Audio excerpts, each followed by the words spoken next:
May nag-PM sa akin nang hihingi ng update regarding dito sa aking trending na mini pan. Alam nyo mga pangga, nag-trending talaga tong mini pan natin.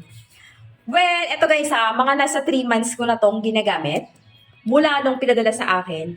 Pero babe, maintain pa rin siya. Naka number 1 lang ako lagi. Number 1 lang ako lagi pag ginagamit ko siya. Oh, babe, yes na yes. Ito yung nag-trending natin na mini pan. Na talaga namang 13 hours mo siyang gagamitin. 4,000 man na siya, 1 hour mo lang siya, hindi nga inabot, nasa 45 minutes mo lang siya i-charge, tapos magagamit mo siya ng 13 hours. Beb, walang halong etchos. Reviewin nyo na lang yung mga videos ko dyan, pwede nyo panoorin uli.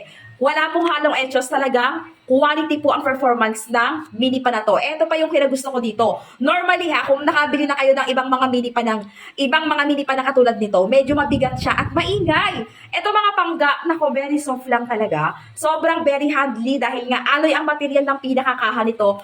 Dahil sobrang gaan, katapos ayan pa, walang ingay. Walang kaingay-ingay. O, di ba? Beb, kung gusto mo yung mini pan na ganito, maglalagay ako ng link. Discounted to sila ngayon, sobrang baba. As in, sobrang baba lang talaga. Naka-price down to sila ngayon. Alam mo na.